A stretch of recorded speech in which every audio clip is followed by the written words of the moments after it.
Hallelujah. Hallelujah. Let's pray for today's word. நாம் ஜெபிப்போம். அவருடைய வார்த்தைக்காக Let's pray. ஜெபம் செய்வோம்.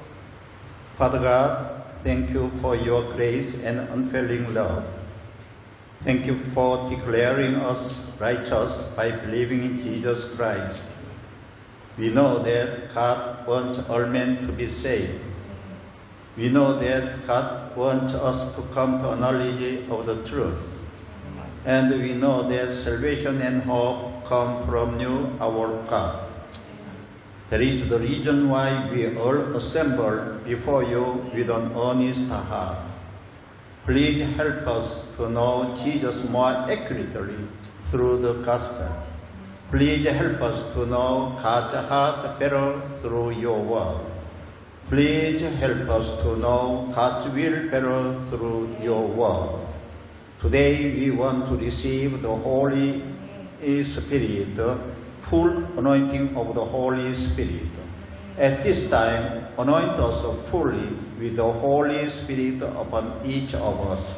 Father God, please help us to know ourselves better through your word. Please help us to know that we are all sinners before God.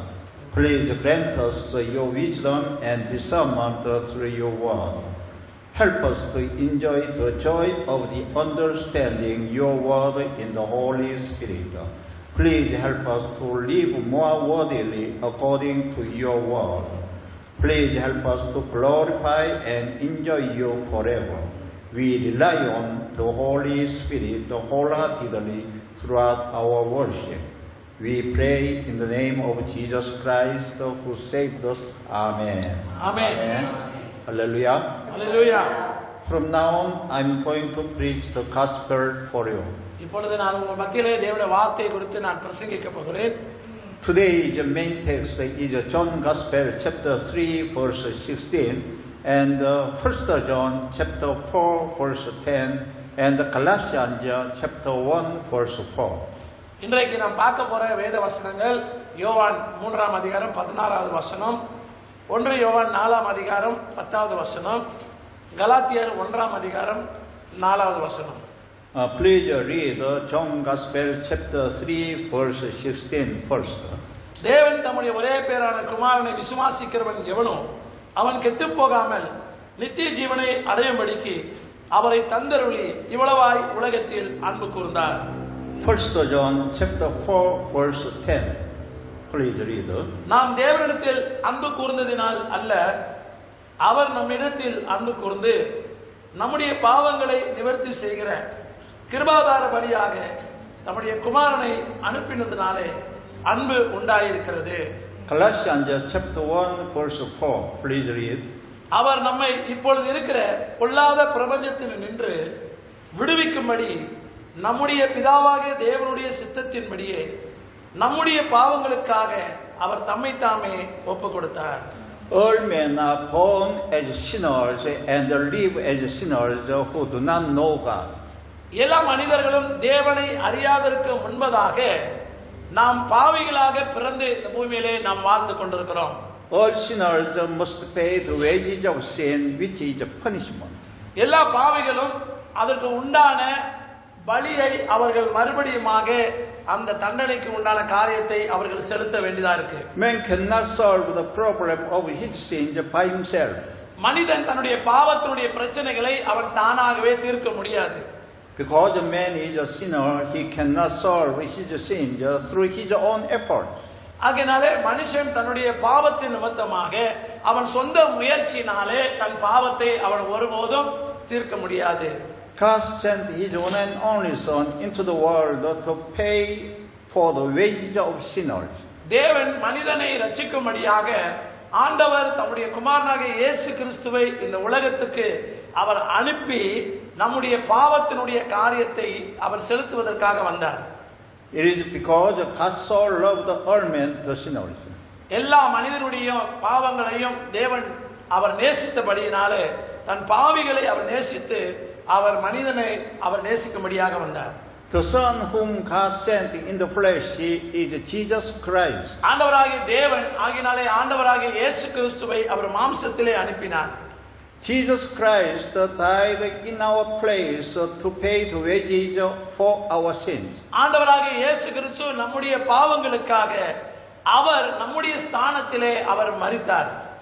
Therefore, man can receive forgiveness of sins by believing in Jesus Christ, the Son of God. ஆகையினாலே நம்முடைய பாவங்களை மன்னிப்பதற்கு ஆண்டவராகிய இயேசு கிறிஸ்துவின் மூலமாக நாம் அதை பெற்றுக்கொள்வதற்கு நாம் தேவன் இயேசு கிறிஸ்துவை அனுப்பி அவர் மூலமாய் நம் பாவத்தை மன்னிப்பை பெற முடியும். This is God's love to forgive the sin of the sinners. இதுவே ஆண்டவருடைய தெய்வீக அன்பாக இருக்கிறது மனிதனுடைய பாவத்தை மன்னிப்பதற்கு. Anyone cannot receive forgiveness of sin through anything else. வேற எந்த வழியினாலும் நம்முடைய பாவத்தை மன்னிப்பதற்கு வழி கிடையாது.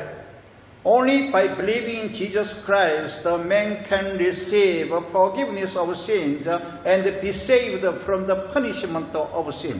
இயேசு கிறிஸ்துவை விசுவாசிப்பதன் மூலமாகத்தான் நாம் பாவ மன்னிப்பை பெற்று நாம தண்டனையில இருந்து நாம் என்ன செய்ய முடியும்? ரட்சிக்கப்பட முடியும்.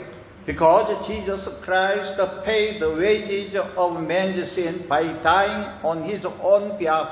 ஏனென்றால் மனிதனுடைய பாவத்தை நீக்குவதற்காக இயேசு கிறிஸ்து தாமே அவர் என்ன செய்தார்? இந்த பாவத்திற்காக அவர் தண்டனையை அவர் செலுத்திக் கொண்டார். Today I have prepared this sermon titled The Redeemer God, Our Savior Jesus Christ. எல்லாரும் கவனமா கேளுங்க. இன்னைக்குள்ள செய்தியுடைய காரியம் என்ன என்றால் ஆண்டவராகிய இயேசு கிறிஸ்து தான் நம்முடைய இரட்சகர் என்று நாம இன்னைக்கு பிரசங்கிக்கிறதை நீங்க கேட்க போறீங்க. I hope that through today's message we can come to know better Jesus Christ who redeemed us. அதாவது யாரு உண்மையாக நம்முடைய வாழ்க்கையிலே மீட்பர் என்று சொல்லி இந்த செய்தியின் மூலமாக ஆண்டவராகிய இயேசு கிறிஸ்து தான் என்று நாம் புரிந்து கொள்ள முடியும். Why all men do not seek God? ஏன் எல்லா மனுஷர்களும் தேவனை தேடுவதில்லை? It is that man does not seek God because of sinner. ஏனென்றால் மனுஷன் பாவத்தினால இருப்பதனால அவன் தேவனிடத்திலிருந்து பிரிக்கப்பட்டவனாக இருக்கிறான். The sinner is separated from God because of sin. பாவத்தின் நிமித்தமாக மனிதன் தேவனை தேட முடியாது. So man cannot seek God. ஆகையினால மனுஷன் கடவுளை தேட முடியாத ஒரு நிலைமை. Why did all men become sinners? ஏன் எல்லா மனுஷர்களும் பாவிகளாக மாற்றப்பட்டார்கள்? In Genesis chapter 2 verse 17, God commanded Adam. இங்கே ஆதியாகமம் 2ஆம் அதிகாரம் வசனம் 17வது வசனத்துல நாம இங்க வாசிக்கும் போது, Please read Genesis chapter 2 verse 17. ஆனாலும் நன்மை தீமை அறியத்தக்க விருட்சத்தின் கனியை புசிக்க வேண்டாம், அதை நீ புசிக்கும் நாளில் சாகவே சாவா என்று அவர் கட்டளையிட்டார். But Adam ate from the tree of the knowledge of good and evil. ஆதாம் இந்த இடத்துல நன்மை தீமை அறியத்தக்கதான விருட்சத்தினுடைய கனியை அவன் சாப்பிட்டான் என்று சொல்லி பார்க்கிறோம். He committed a sin. அவன் அப்படி செய்ததனாலே அவன் பாவத்துக்கு உடன்பட்டவனாய் இருந்தான். He became a sinner. அவன் பாவத்துக்கு உடன்பட்டான். We call this only one sin, the original sin in the theological terms. தேவனுடைய இறையியல் வார்த்தையின்படி இந்த ஒரே பாவத்தினால அது மூல பாவம் என்று சொல்லி ஆரம்பிக்கப்பட்ட ஒரு பாவம் என்று சொல்லி நம்ம பார்க்கிறோம். Because of this only one sin, all the descendants became sinners. இந்த ஒரு பாவத்தின் நிமித்தமாக இந்த உலகத்தில் படைக்கப்பட்ட எல்லா மனிதர்களும் எல்லாரும் பாவிகளாக்கப்பட்டார்கள். So all men became the enemies of God because of Adam's one sin. ஆதாமுடைய மூலமாய் வந்த இந்த ஒரே பாவத்தின் நிமித்தமாக எல்லா மனிதர்களும் தேவனுக்கு முன்பதாக அவர்கள் எதிரிகளாக மாற்றப்பட்டார்கள். Because of Adam's sin, everyone is born a sinner from the time of birth. ஆதாமுடைய பாவத்தின் நிமித்தமாக இந்த உலகத்தில் பிறந்த அனைவருமே அவர்கள் பாவிகளாகவே பிறக்கிறார்கள். And the sinner lives in his sin, and at last he will die in his sin.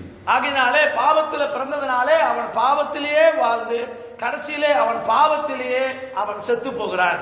and he will receive eternal punishment at the last day by God. அப்படி மரித்து போகிறதுனாலே அவன் கடைசி நாளிலே தேவனுடைய தண்டனையை அவன் பெற்றுக்கொள்வான். In Romans chapter 3 verse 10 to 12, God says to us, there is no one righteous, not even one. ரோமர் 3ஆம் அதிகாரம் வசனம் 10-12ல நாம் வாசிக்கும் போது நீதிமான் ஒருவனும் இல்லை, ஒருவனாகிலும் இல்லை என்று சொல்லி நம்ம அங்க பார்க்கிறோம். There is no one who understands, no one who seeks God, not even one. ஆகினாலே தேவனை குறித்ததான ஒரு அறிவு, ஒரு புரிந்து கொள்மை அவர்களிடத்தில் இல்ல. தேவனை தேடுவரன் ஒருவனும் இல்ல, அவர்கள் ஒருவனாகிலும் இல்லை என்று சொல்லி நம்ம பார்க்கிறோம். The sinner does not know God by himself. ஆகினாலே பாவியானவன் தன்னுடைய வாழ்க்கையிலே அவன் தானாக அவன் அதை அறிந்து கொள்ள முடியாது. Therefore, furthermore, there is no one who does good, not even one. நன்மை செய்கிற ஒருவனாகிலும் இல்லை, எல்லோரும் தேவனை அறியாதவர்களாய் இருந்தார்கள். All sinners cannot seek God by themselves. ஆகையினால எல்லா பாவத்தில் இருக்கிறவர்கள் அவர்கள் தானாகவே கடவுளை தேட முடியாது. They cannot understand and cannot do good by themselves. அவர்களால் சொந்தமாக அதை புரிந்து கொள்ள முடியாது, தாங்களாகவே அவர்கள் நன்மை செய்யவும் முடியாது. All sinners cannot believe in God by themselves. எல்லா பாவிகளும் அவர்கள் கடவுளை நம்ப முடியாத ஒரு சூழ்நிலை. God says to us in Romans chapter 6 verse 23, the wages of sin is death. ரோமர் 6ஆம் அதிகாரம் 23வது வசனத்துல தேவன் சொல்லுகிறாரு, அங்கே பாவத்தின் சம்பளம் மரணம் என்று அந்த வசனம் சொல்லி இருக்கிறது. All sinners are surely judged and punished because of sin. அங்க சொல்லப்பட்டிருக்கிறது எல்லா பாவிகளும் கடைசி நாட்களிலே மரிக்கும் போது அவர்கள் நிச்சயமாகவே அவர்கள் நியாயம் தீர்க்கப்பட்டு தண்டிக்கப்படுவார்கள்.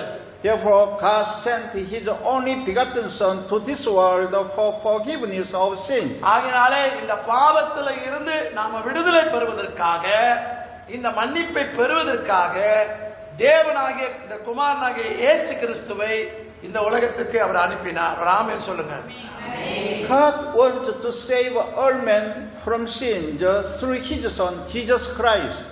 நம்முடைய பாவத்தில இருந்து நம்ம மீட்கும்படியாக ஆண்டவராகிய இயேசு கிறிஸ்துவை அவர் இந்த உலகத்திற்கு அவர் நம்மை காப்பாற்ற அனுப்பினார். This is God's love for all mankind. எல்லா மனிதனை ரட்சிப்பதற்காக அனுப்பப்பட்டதனால இது தேவனுடைய மிகுந்த ஒரு அன்பாக இருக்கிறது. ஒரு கை தட்டு ஆண்டவருக்கு. Then what kind of love is God's love? ஆகையாலே இது தேவனுடைய அன்பு எப்படிப்பட்டது என்பதை குறித்து நம்ம அங்க பார்க்கலாம். God's love is the infinite and unfailing love. தேவனுடைய அன்பானது அது நிலையானது, அது மாறாதது. God's love is the infinite love that God gave away His only begotten Son for us. அவருடைய எல்லையில்லாத அந்த அன்பு என்னன்னு சொன்னா தம்முடைய குமாரனாகிய இயேசு கிறிஸ்துவை நமக்காக கொடுத்ததுதான். Let's read one more John Gospel chapter 3 verse 16. யோவான் 3:16ல நம்ம வாசிக்கிற பிரகாரம் தேவன் தம்முடைய ஒரே பேரான குமாரனை விசுவாசிக்கிறவன் எவனோ அவன் கெட்டுப் போகாமல் அவன் நித்திய ஜீவனை அடையும்படிக்கு தேவன் இவ்வளவாய் உலகத்திலே அன்பு கூர்ந்தார்.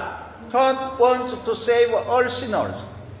ஆண்டவர் எல்லா பாவிகளையும் அவர் நேசிக்க விரும்புகிறார். All sinners are enemies of God because of their sin. எல்லா பாவிகளும் தேவனுக்கு முன்பதாக அவர்கள் எதிரிகளாக இருக்கிறார்கள். So God sent His only begotten Son as a ransom sacrifice for peace with God. ஆகையாலே தம்முடைய குமாரனாகிய இயேசு கிறிஸ்துவை இந்த உலகத்துக்கு அனுப்பியதுடைய நோக்கம் என்ன என்றால் அவர் சமாதானத்தின் மீட்கும் பலியாக அவர் இந்த உலகத்திற்கு வந்தார்.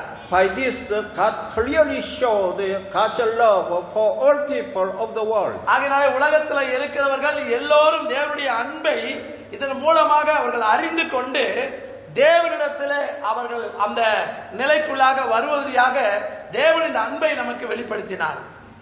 Therefore, this verse tells us that it is God's grace and God's love. ஆகையால இந்த வார்த்தை நமக்கு என்ன சொல்லுகிறது என்றால் அது தேவனுடைய கிருபையும் அன்பையும் நமக்கு தெரிவிக்கிறது. By God's love, we are forgiven of our sins. தேவனுடைய அன்பின் நிமித்தமாக நீங்களும் நானும் அந்த பாவத்திலிருந்து நாம மன்னிக்கப்படுகிறோம். And we are saved from our sins through Jesus Christ, the Son of God. கர்த்தராகிய இயேசு கிறிஸ்துவின் மூலமாக நாம் பாவங்களில் இருந்து நாம ரட்சிக்கப்படுகிறவர்களாய் இருக்கிறோம். The same word as John Gospel chapter 3 verse 16 is also written in 1 John chapter 4 verse 9 and 10.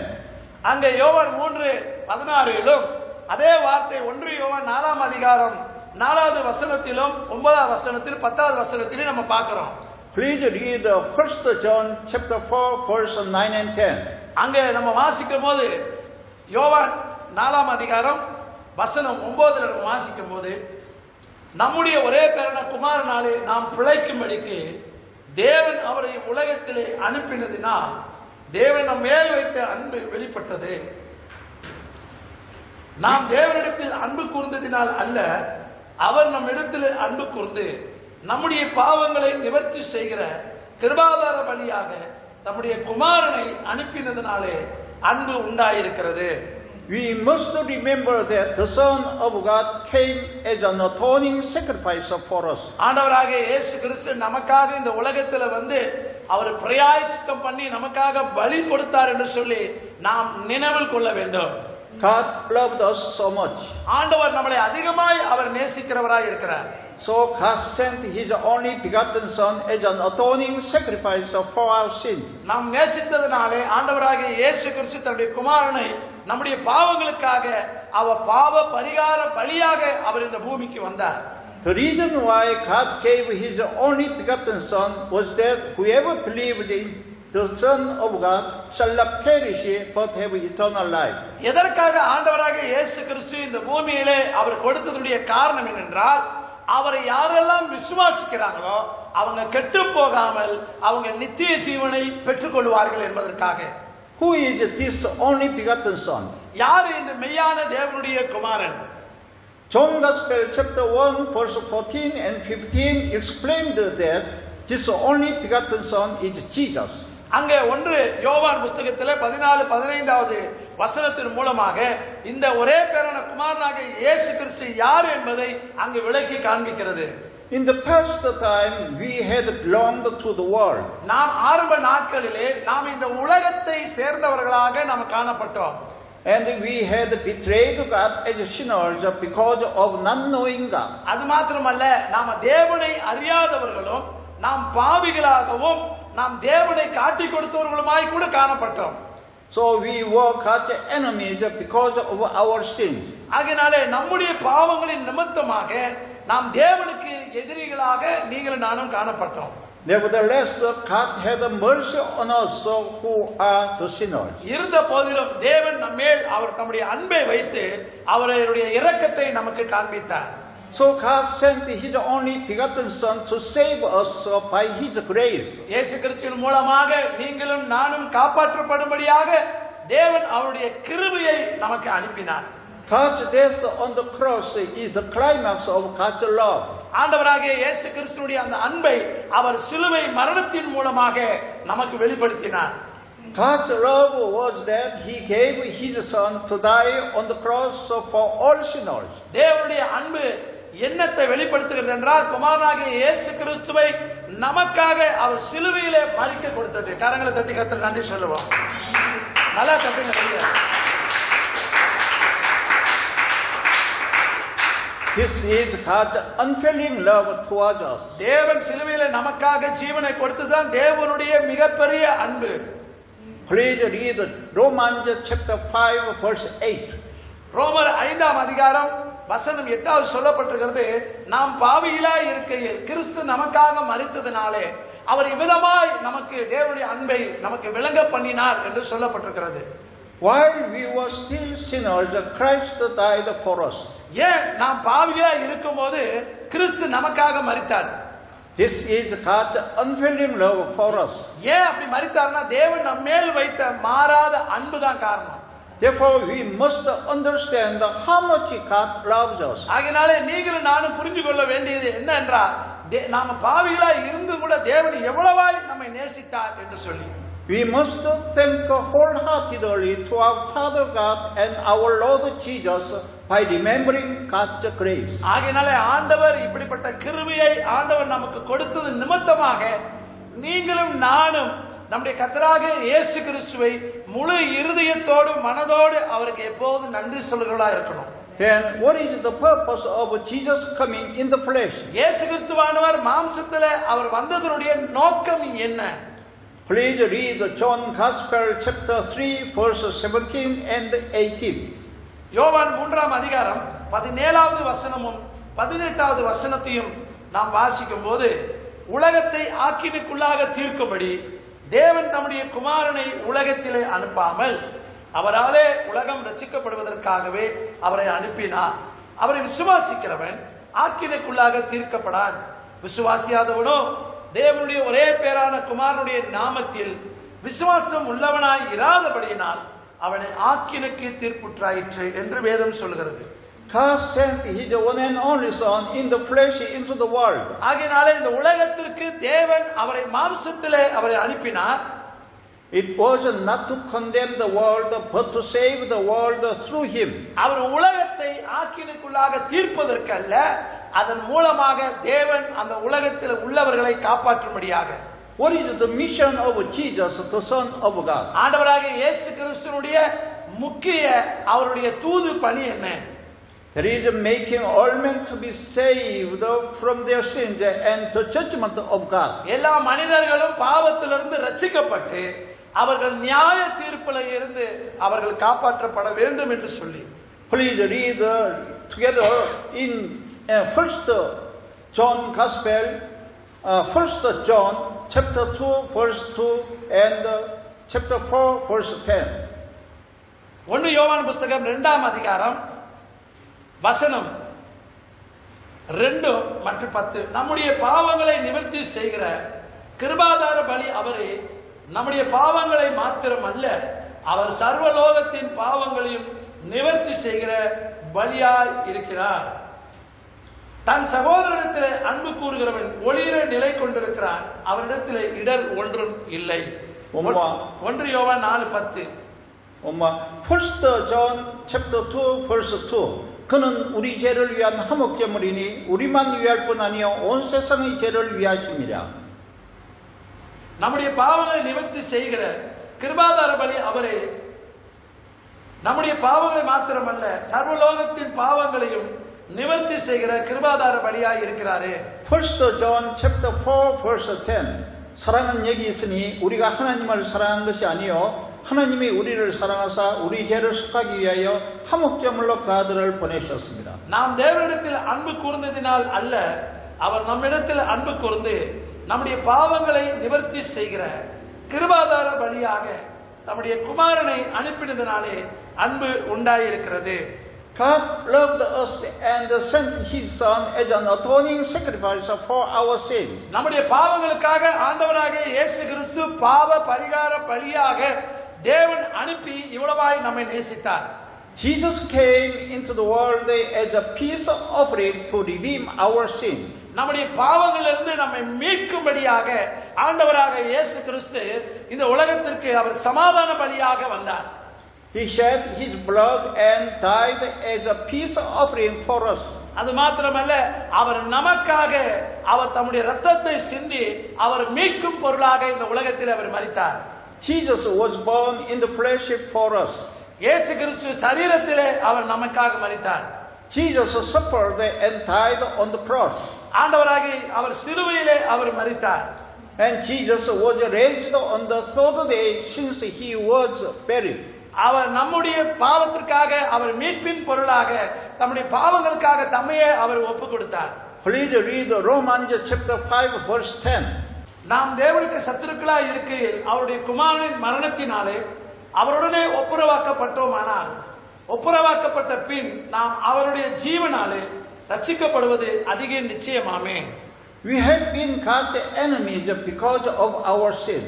நம்முடைய பாவத்தின் நிமித்தமாக ஆண்டவராகிய இயேசு கிறிஸ்து அங்கு கடந்து வந்ததை நம்ம பார்க்கிறோம். We were reconciled to God through the death of God's Son. ஆகினாலே ஆண்டவராகிய இயேசு கிறிஸ்துவின் மூலமாக நமக்கு இந்த காரியங்கள் கிடைக்கிறது. We were saved from our sins through the death of God's Son. ஏன் ஆண்டவராகிய இயேசு கிறிஸ்துவினுடைய அவருடைய குமாரன் மூலமாக நமக்கு அந்த நிச்சயம் உண்டாயிருக்கிறது.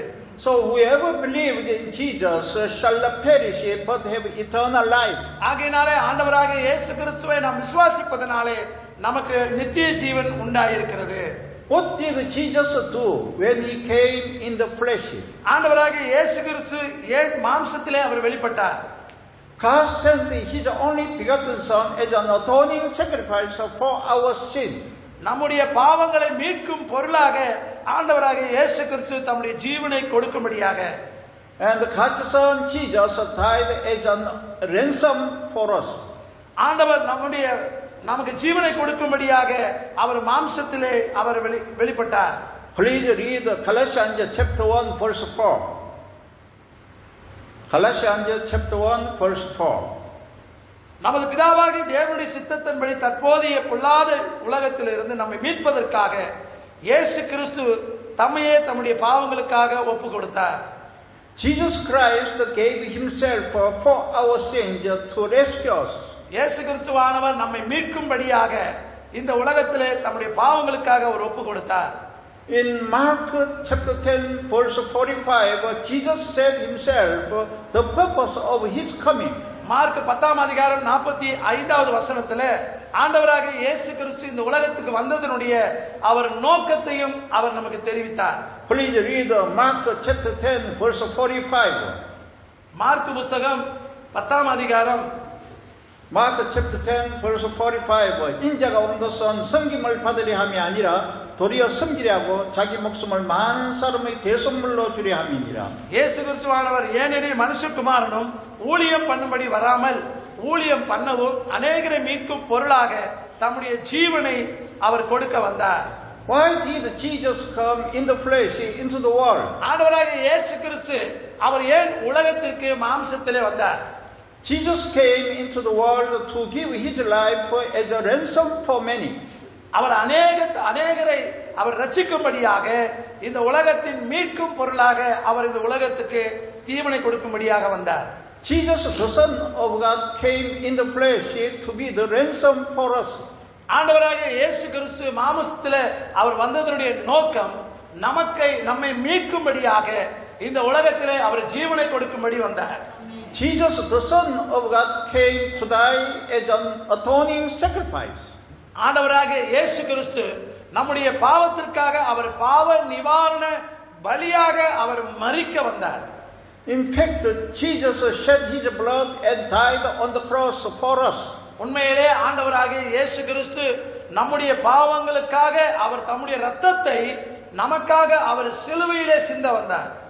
By his shedding blood and his death, Jesus fulfilled the purpose of coming in the flesh. ஆண்டவராகிய இயேசு கிறிஸ்து தம்முடைய இரத்தத்தை சிந்துவதினாலும் அவர் சிலுவையிலே மரித்ததினாலும் அவருடைய அன்பை இங்கே நமக்கு வெளிப்படுத்தி நிறைவேற்றி காட்டினார். When Jesus bled to death on the cross, he said that it is finished. இயேசு கிறிஸ்துவானவர் சிலுவையிலே தொங்கிக் கொண்டிருந்து அவர் தம்முடைய இரத்தத்தை சிந்தின போது அவர் எல்லாம் முடிந்தது என்று இயேசு சொன்னதை நாம் பார்க்கிறோம். It means that he died as an atoning sacrifice because he came to be an atoning sacrifice. அதனாலே அந்த பாவ பரிகாரத்தினுடைய பலி என்னவென்றால் ஆண்டவராகிய இயேசு கிறிஸ்து நமக்காக சிலுவையிலே மரித்த அந்த பாவ நிவாரண பலி என்று சொல்லி நம்ம அங்க பார்க்கிறோம்.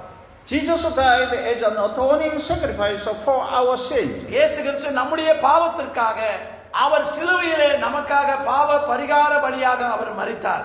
Therefore, everyone cannot be saved apart from Jesus. அதன் மூலமாக நீங்களும் நானும் நாம ரட்சிக்கப்பட முடியும். ஒரு ஆமென் சொல்லுங்க.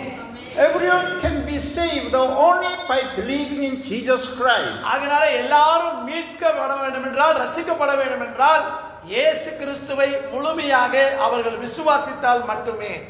Please remember this.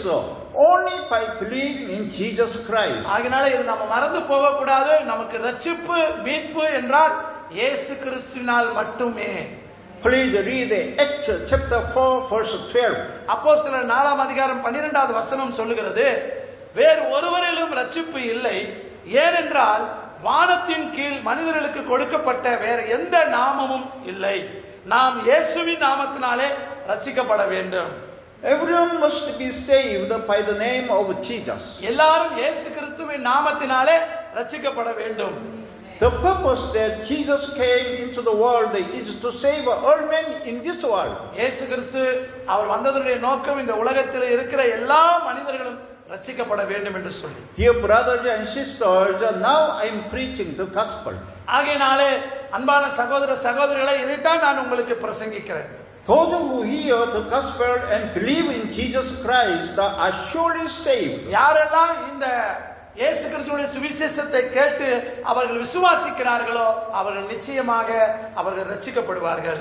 But those who do not receive and not believe in Jesus Christ will be surely condemned and punished forever. இந்த சுவிசேஷத்தை கேட்டு மனம் திரும்பாமல் ஏற்றுக்கொள்ளாமல் விசுவாசிக்காமல் இருப்பார்கள் என்றால் அவர்கள் நிச்சயமாகவே அவர்கள் தண்டிக்கப்படுவர்களாக இருப்பார்கள். Whoever believes in Jesus Christ enjoys the pleasure of salvation. யாரெல்லாம் இயேசு கிறிஸ்துவை விசுவாசிக்கிறாங்களோ அவங்க தன்னுடைய வாழ்க்கையில அவர்கள் மகிழ்ச்சியை அனுபவிக்கிறவர்களாக இருப்பார்கள். And whoever believes in Jesus Christ enjoys the eternal life. இயேசு கிறிஸ்துவை விசுவாசிக்கிறவர்கள் அவர்கள் நித்திய ஜீவனையும் அவர்கள் சுதந்தரித்துக் கொள்வார்கள். We all believe in Jesus Christ. நாம எல்லாரும் ஆண்டவராகிய இயேசு கிறிஸ்துவை நாம் விசுவாசிக்கிறோம். Is that right? எல்லாரும் விசுவாசிக்கிறீங்களா? இயேசுவை யார் விசுவாசிக்காதவங்க இருக்கீங்க? விசுவாசிக்கல நீங்க? Then after this we will live with God forever in God's kingdom. இயேசு கிறிஸ்துவை நீங்களும் நானும் விசுவாசிச்சாதான் அவருடைய ராஜ்யத்துல நாம எல்லாரும் போய் என்ன செய்வோம்? வாழ முடியும். But those who do not believe in Jesus Christ lose the opportunity for salvation because they rejected the opportunity of God's forgiveness. ஆனால் நீங்க ஆண்டவராகிய இயேசு கிறிஸ்துவை உங்க வாழ்க்கையில நீங்கள் விசுவாசியாமல் போய்விட்டால் நீங்க ரட்சிப்பை இழப்பது மட்டுமல்ல தேவனுடைய அவருடைய மன்னிப்பையும் நீங்கள் நிராகரித்து விடுகிறவர்களாய் காணப்படுகிறீர்கள். Therefore they are condemned in this world. அப்படிப்பட்டவர்கள் அவர்கள் இந்த உலகத்திலேயே அவர்கள் தண்டிக்கப்படுகிறவர்களாக இருப்பார்கள். And after this they will be punished forever in the end. அதுக்கு அப்புறம் ஒரு நாள் அவர்கள் மரித்து அவர்கள் நியாய தீர்ப்புக்குள்ளாக தண்டிக்கப்படுவார்கள். After this there are two ways where we go. மரணத்திற்கு பிறகு நம்முடைய வாழ்க்கையில நமக்கு ரெண்டு வழிகளுக்கு நாம் செல்ல வேண்டியதா இருக்கும். The one is the way of eternal life through Jesus' redemption. ஒன்னு இயேசுவை ஏற்றுக்கொண்டவங்க நித்திய ஜீவனுக்குள்ள போவாங்க. இன்னொன்னு இயேசுவை ஏற்றுக்கொள்ளாதவங்க அவர்கள் நரக அக்கினிக்குள்ளாக போவார்கள். And the other is the way of eternal punishment through God's judgment. இந்த ரெண்டு வழிகளுக்கும் பதில் யாருன்னு சொன்னா நம்ம ஆண்டவராகிய இயேசு கிறிஸ்துவை விசுவாசிப்பதன் மூலமாய் அது தீர்மானிக்கப்படும். These two ways will be decided according to believing in Jesus Christ. இயேசுவை விசுவாசிச்சீங்கன்னா நீங்களும் நானும் அந்த நித்திய ஜீவனுக்குள்ளாக நாம் போக முடியும். If we believe in Jesus, we can go to the way of eternal life. ஆண்டவரை விசுவாசிச்சீங்கன்னா நீங்க அதுக்குள்ளாக போக முடியும். If we don't believe in Jesus, we will go to the way of eternal punishment. நீங்க இயேசுவை விசுவாசிக்காம நீங்க இந்த உலகத்துல நீங்க வாழ்ந்து ஒருவேளை மரிச்சு போயிட்டீங்கன்னா நீங்க நித்திய அக்கினிக்குள்ளாக நீங்க போவீர்கள். Only through Jesus Christ we are not punished but have the eternal life. ஆகையால இயேசு கிறிஸ்து மூலமாக மட்டும்தான் நாம் என்ன செய்ய மாட்டோம்? அந்த நரக அக்கினியிலே நாம் தண்டிக்கப்படாமல் இருப்போம். Please read John Gospel chapter 14 verse 6. யோவான் எழுதின சுவிசேஷ புத்தகம் 14ஆம் அதிகாரம் 6வது வசனம் சொல்லுகிறது. ஆண்டவராகிய இயேசு சொல்லுகிறார். அந்த வசனத்துல நாம் வாசிக்கும் போது 14ஆம் அதிகாரம், நானே வழியும் சத்தியமும் ஜீவனுமாய் இருக்கிறேன், என்னை அல்லாமல் ஒருவனும் பிதாவினிடத்திலே வரான் என்று சொல்கிறார். No one comes to the Father except through me. தேவனுடைய வீட்டுக்கு வர வேண்டும் என்றால் இயேசு கிறிஸ்துவை அல்லாமல் ஒருவனும் போக முடியாது. In the past time we all were sinners. கடந்த நாட்களிலே நாம் எல்லாரும் பாவிகளாக இருந்தோம். So we had to be punished. எனவேதான் நாம பாவத்துக்கு தண்டிக்கப்படுகிறவர்களாக இருந்தோம். But we were forgiven by God through Jesus Christ. ஆனால் இப்பொழுதோ நாம இயேசு கிறிஸ்து மூலமாக அந்த பாவத்திலிருந்து நாம மன்னிக்கப்பட்டிருக்கிறோம். ஒரு ஆமென் சொல்லுங்க. So we are not condemned and be saved by believing in Jesus Christ. ஆகையால இயேசு கிறிஸ்துவை விசுவாசிப்பதன் மூலமாக நாம தண்டிக்கப்பட மாட்டோம். நாம ரட்சிக்கப்பட்டிருக்கிறதுனால நாம அதிலிருந்து தப்புவிக்கப்படுவோம். And our name is written in the book of life. ஆகையால நம்முடைய பெயரானது அது ஜீவ புத்தகத்திலே அது எழுதப்பட்டிருக்கிறது. We have the eternal life. நமக்கு நித்திய ஜீவன் உண்டு. We will not be judged at the last day. நாம் கடைசி நாளிலே நாம் நியாயம் தீர்க்கப்பட மாட்டோம். This is God's grace and God's gift given freely to us. இது ஆண்டவருடைய கிருபையும் தேவன் நம்ம மேல் வைத்த அவருடைய அன்புமாய் இருக்கிறது. It is written in the scripture by Paul in Ephesians chapter 2 verse 8. எபேசியர் 2ஆம் அதிகாரம் 8ஆம் வசனத்திலே பவுல் வேதத்தில் இப்படி சொல்கிறாரு. Please read Ephesians chapter 2 verse 8. கிருபையினாலே நீங்கள் விசுவாசத்தினாலே ரட்சிக்கப்பட்டீர்கள். அது உங்களாலே உண்டானதல்ல, அது தேவனுடைய ஈவு என்று வேதம் சொல்கிறது. Faith and salvation come from God's grace. விசுவாசத்தின் மூலமாக ஆண்டவர் நமக்கு இந்த ரட்சிப்பை நமக்கு தேவன் தருகிறார். And we have been saved through our faith in Jesus Christ. ஆகையாலே நம்முடைய விசுவாசத்தை கொண்டு நாம் தேவனை என்ன செய்கிறோம்? அவருடைய ரட்சிப்புக்குள்ளாக நாம் வருகிறோம். It is the gift of God by God's grace. இது தேவன் மூலமாய் நமக்கு கிடைக்கப்படுகிற ஆண்டவருடைய கிருபையாய் இருக்கிறது. ஆமென். This is God's unfailing love for us. இது தேவன் நமக்கு கொடுக்கப்பட்டதான அளவில்லாத தேவனுடைய கிருபை. Are you on the way of the eternal life? Are you on the way of the eternal life? ஆகையாலே நம்முடைய வாழ்க்கையில இந்த நித்திய வாழ்க்கை பாதையில நாம் இருக்கிறோமா? Are you on the way of the eternal punishment? அல்லது நித்திய தண்டனைக்குள்ளாக நீங்க இருக்கிறீங்களா? This depends on your decision of faith in Jesus Christ. ஆகையால் இன்றைக்கு இந்த ஆண்டவராக இயேசு கிறிஸ்துவை விசுவாசத்திலே நாம் வைப்பதன் மூலமாக அந்த முடிவை பொறுத்து நம்முடைய வாழ்க்கையில நாம நரகத்துக்கு போறோமா நாம ஜீவனுக்கு போறோமா என்பதை பொறுத்தது. Now I am going to conclude today's word. நான் தேவனுடைய வார்த்தையை சொல்லி முடிப்பதற்கு முன்பதாக, are you believing in Jesus Christ? நீங்கள் ஆண்டவராக இயேசு கிறிஸ்துவை நம்புகிறவர்களா இருக்கீங்களா? If you don't believe until now, you must surely believe in Jesus Christ. ஒருவேளை இதுவரைக்கும் நீங்க ஆண்டவராக இயேசுவை விசுவாசிக்காம இருந்தீங்கன்னா இன்னைக்கு உங்க முழு மனதோட இயேசுவை நீங்க நம்புகிறவர்களாக இருக்கணும். It is because Jesus is the Son of God and the Christ. ஆகையாலே ஆண்டவராகிய இயேசு கிறிஸ்துவானவர் அவர் மெய்யான தேவனுடைய குமாரனாய் இருக்கிறார். Jesus gave his life as a ransom for us. ஆண்டவராகிய இயேசு கிறிஸ்து நம்முடைய பாவத்திற்காக தன்னுடைய ஜீவனை அவர் கொடுத்திருக்கிறார். Jesus is the Redeemer God who died for us. ஆண்டவர் சிலுவையிலே நமக்காக மரித்து நமக்கு மீட்பை கொடுத்தவராய் இருக்கிறார். Jesus is our Lord, our King. இயேசு கிறிஸ்துவானவர் நம்முடைய கர்த்தராகவும் நம்முடைய ராஜாவுமாகவும் இருக்கிறார். You have to confess this and believe in Jesus Christ. ஆகையாலே இதை நாம் அறிக்கை செய்து நாம் ஆண்டவராகிய இயேசு கிறிஸ்துவை மெய்யான தேவன் என்று நாம் அறிக்கை செய்ய வேண்டும். All men are sinners. எல்லா மனுஷர்களும் பாவிகள். And sinners must be punished because of their sin. பாவம் செய்த அவர்கள் பாவத்துக்காக அவங்க தண்டனையை அனுபவிக்க வேண்டும். For Jesus loved us even to death. ஆனாலும் ஆண்டவராக இயேசு கிறிஸ்து நம்ம அவர் மரணம் வரைக்கும் நம்மை நேசிக்கிறவராக இருக்கிறார். Jesus gave his life for us. ஆண்டவர் நமக்காக அவர் தம்முடைய ஜீவனை கொடுத்தவராய் இருக்கிறார். He died instead of us. அவருக்கு நமக்காக மரித்தார். Therefore we don't need to be punished for our sins. ஆகையாலே அவர் மரித்தது நிமித்தமாக நாம் பாவத்திலே நாம் தண்டிக்கப்பட வேண்டிய அவசியம் இல்லை. Jesus was resurrected from the dead. இயேசு கிறிஸ்துவானவர் அவர் மரணத்திலே இருந்து அவர் உயிர்த்தெழுந்த தேவனாய் இருக்கிறார். Jesus is the King of all kings. இயேசு கிறிஸ்து எல்லா ராஜாக்களுக்கும் அவரே ராஜாவாக இருக்கிறார். Jesus is our King. இயேசு கிறிஸ்து நம்முடைய ராஜாவாக இருக்கிறார். Jesus is the Lord of all things. இயேசு கிறிஸ்துவானவர் எல்லாவற்றுக்கும் அவர் கர்த்தராக இருக்கிறார். Jesus is our Lord. இயேசு கிறிஸ்துவானவர் நம்முடைய கர்த்தர். Jesus is the creator God who created all things and all of us. ஆண்டவராகிய இயேசு கிறிஸ்து இந்த உலகத்தை எல்லாவற்றையும் படைத்த தேவனாக இருக்கிறார். Jesus is the Redeemer God who died for our sins. இயேசு கிறிஸ்து நம்முடைய பாவங்களுக்காக மரித்து அவர் நம்மை மீட்ட தெய்வமாய் இருக்கிறார். I would like to invite you to our Lord Jesus. ஆகையினாலே உங்களை எல்லாரையும் இயேசுவினிடத்துல நான் அழைக்கிறேன். Among you, is there anyone who would like to entrust your life to Jesus? ஆகையினாலே உங்கள் வாழ்க்கையில இன்றைக்கு இந்த நேரத்துல நீங்க இயேசுவிடத்துல உங்களுடைய இருதயத்தை ஒப்பு கொடுக்க யாராவது விரும்புகிறீர்களா? Jesus alone can give you full peace and eternal life. ஆகையினாலே இயேசு கிறிஸ்துவானவர் மட்டுமே உங்க வாழ்க்கையில மன அமைதியையும் நித்திய வாழ்க்கையையும் அவர் தர முடியும். Is there anyone who wants to believe in Jesus Christ? இயேசு கிறிஸ்துவை யாராவது நம்ப இருக்கிறீங்களா?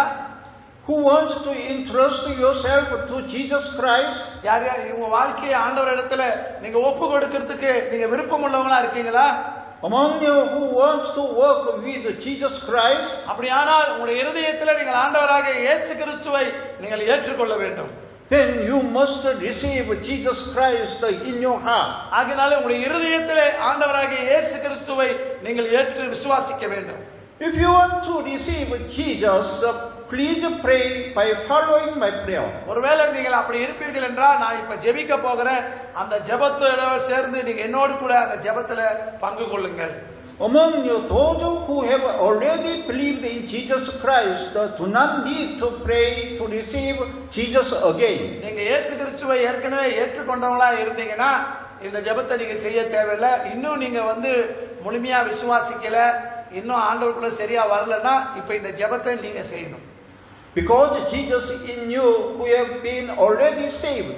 ஏனென்றால் ஆண்டவராகிய இயேசு கிறிஸ்து ரட்சிக்கப்பட இந்த நேரத்தில் நம்ம மத்தியில இருக்கிறார். However, there are some persons who want to receive Jesus now. ஒருவேளை இங்க யாராவது ஒரு சிலர் நீங்கள் அங்க இருக்கலாம். So please pray together for them with your voice according to my prayer. ஆகையால என்னுடைய ஜெபத்தின் மூலமாக நீங்களும் சேர்ந்து ஒன்றாக இதை ஜெபிக்குமாறு நான் கேட்கிறேன். Everyone please stand up. எல்லாரும் எழுந்திருப்போம், கண்களை மூடுங்க, ரெண்டு கையை உயர்த்துங்க. Please stand up. Let's pray all together by following my prayer. நான் ஜெபிக்கும் போது என்னோட சேர்ந்து நீங்க இந்த வார்த்தையை சொல்லி ஜெபம் பண்ணுங்க. Jesus, இயேசுவே, forgive me. என்னை மன்னியுங்கள். Forgive my sins. என் பாவங்களை மன்னியுங்கள். சத்தமா சொல்லுங்க. Wash me with your precious blood. உம்முடைய விலைமதிக்க பெற்ற இரத்தத்தினாலே என்னை கழுவுங்கள். Jesus, இயேசுவே, now I believe in you. நான் இப்பொழுது உம்மை நம்புகிறேன். Now I invite you into my heart. என்னுடைய இருதயத்திற்குள்ளே உங்களை அழைக்கிறேன். I entrust my whole life to you. என் வாழ்க்கையை முழுவதுமாக உங்களிடம் ஒப்பு கொடுக்கிறேன். Jesus, இயேசுவே, you are my king. நீர் என்னுடைய ராஜா. You are my Lord. நீர் என்னுடைய கர்த்தர். Jesus, இயேசுவே, now please come into me. இப்பொழுதும் என்னுடைய இருதயத்துக்குள்ள வாரும். Please be with me forever. எப்பொழுதும் என்னோடு கூட இருங்கள். I pray in the name of Jesus Christ. இயேசு கிறிஸ்துவின் நாமத்திலே நான் ஜெபிக்கிறேன். ஆமென். Amen. Amen. Everyone, please sit down. Please sit down. உட்காருங்க. Now I pray for your blessing. நான் இப்ப உங்களுடைய ஆசீர்வாதத்துக்காக ஜெபிக்க போறேன். ஜெப சிந்தனையோட இருங்க. Let's read Mark chapter 16 verse 20. Mark புத்தகம் 16ஆம் அதிகாரம் 20வது வசனம் சொல்லுகிறது, சீசர்கள் வெளியே சென்ற இடங்கள் எல்லாம் அவர்கள் பிரசங்கித்தார்கள். தேவன் அவர்களோடு இருந்து கிரியை செய்து அநேக அற்புதங்களையும் அடையாளங்களினாலும் அவருடைய வார்த்தைகளை அவர்கள் உறுதிப்படுத்தினார்கள். Mark chapter 16 verse 20 says that God is present wherever the gospel is preached. அந்த வசனம் சொல்லுகிற காரியம் என்னவென்றால் மார்க் 16:20 தேவனுடைய வார்த்தை எங்கெல்லாம் பிரசங்கிக்கப்படுகிறதோ அங்கு தேவனுடைய அற்புதங்களும் அடையாளங்களினாலும் தேவன் உறுதிப்படுத்தினார். God says that He confirmed the gospel by the signs and the miracles that accompanied it. ஆகையால தேவன் அவருடைய வார்த்தையை அனுப்பி அவர் தம்முடைய கிரியைகளை அற்புதத்தினாலும் அடையாளங்களினாலும் தேவன் அங்கு வெளிப்படுத்தி காண்பித்தார். Dear brothers and sisters, I have been proclaiming the gospel for you until now. ஆகையாலே தேவனுடைய அருமையான சகோதர சகோதரிகளே, தேவனுடைய அன்பின் இந்த வார்த்தைகளை நாம விசுவாசிப்போமாக. Therefore God is here in our midst and in this place. ஆகையாலே தேவன் இப்பொழுது நம்ம மத்தியிலே அவர் இருக்கின்றார். The Holy Spirit is moving here to touch you and heal you. பரிசுத்த ஆவியானவர் எல்லாரும் கண்களை மூடி ஜெபம் பண்ணுங்க. எல்லாரும் கண்களை மூடி ஜெபம் பண்ணுங்க. பரிசுத்த ஆவியானவர் நம்மை தொட்டு அவர் சுகமாக்க இங்கே இருக்கிறார். May you be free from all troubles in the name of Jesus Christ. இயேசு கிறிஸ்துவின் நாமத்தினாலே இப்பொழுதும் கூட நீங்க பிரச்சனைகளில் இருந்து ஆண்டவர் உங்களை விடுவிக்க கூடும். May you be free from all troubles in the name of Jesus Christ. ஆண்டவராகிய இயேசு கிறிஸ்துவின் நாமத்தினாலே நீங்க பல நோய்களில் இருந்தாலும் கூட அதிலிருந்து நீங்கள் குணப்படுவீர்கள். May you be healed from all disease in the name of Jesus Christ. எல்லா விதமான நோய்களில் இருந்தும் பிரச்சனைகளில் இருந்தும் நீங்கள் விடுவிக்கப்படுகிறவர்களாய் இருப்பீர்கள். May you be healed from all disease in the name of Jesus Christ. எல்லா நோய்களில் இருந்தும் நீங்கள் விடுவிக்கப்படுகிறவர்களாய் இருப்பீர்கள் இயேசுவின் நாமத்தினாலே. May God bless in your life. உங்க வாழ்க்கையை தேவன் ஆசீர்வதிப்பாராக. May God bless in your health. உங்களுடைய வாழ்க்கையில நீங்கள் ஆரோக்கியமாக நீங்கள் ஆசீர்வாதமாய் இருப்பீர்களாக. May God bless in your finance. ஆண்டவர் உங்களுடைய பொருளாதாரத்திலே கர்த்தர் உங்களை ஆசீர்வதிப்பாராக. May God bless in your family. தேவன் உங்களுடைய குடும்பத்தை ஆசீர்வதிப்பாராக. May God bless in your children. ஆண்டவர் உங்க பிள்ளைகளை ஆசீர்வதிப்பாராக. In the mighty name of Jesus Christ. இயேசு கிறிஸ்து என்கிற வல்லமையுள்ள நாமத்தினாலே. In the mighty name of our Lord Jesus Christ. வல்லமையுள்ள இயேசு கிறிஸ்துவின் நாமத்தினாலே.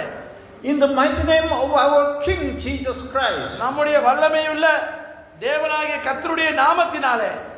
May God's blessing be in you. ஆண்டவருடைய ஆசீர்வாதங்கள் எப்பொழுது நமக்குள் இருக்கட்டும். May your soul be getting along well. உங்களுடைய ஆத்துமாவானது அது எப்பொழுது மகிழ்ந்து களி கூறட்டும். May you enjoy good health. ஆண்டவர் உங்களுக்கு நல்ல ஒரு ஆரோக்கியமான வாழ்க்கையை கர்த்தர் கொடுப்பாராக. May everything go well with you. உங்களுடைய வாழ்க்கையில எல்லாம் நன்றாகவே நடக்கும். Now you became the children of God by believing in Jesus Christ. நீங்கள் கிறிஸ்துவை விசுவாசிப்பதன் மூலமாக ஆண்டவருடைய பிள்ளைகளாக நீங்கள் மாற்றப்படுவீர்கள். May you be blessed fully at any time, at any place in the name of Jesus Christ. நீங்கள் எல்லா இடங்களிலும் எந்த நேரத்திலும் இயேசு கிறிஸ்துவின் நாமத்தினாலே நீங்கள் முழுமையாக ஆசீர்வதிக்கப்படுவீர்கள். May God's grace and peace be in you. தேவனுடைய கிருபையும் சமாதானமும் எப்பொழுதும் உங்களோடு கூட இருக்கும். God bless you and your family. ஆண்டவர் உங்களையும் உங்கள் குடும்பத்தினரையும் அவர் நிச்சயமாகவே ஆசீர்வதிப்பாராக. Amen. ஆமென். Amen. ஆமென். Amen. ஆமென். நல்ல Hallelujah. கரங்களை தட்டி ஆண்டவரை நன்றி சொல்லுங்கள்.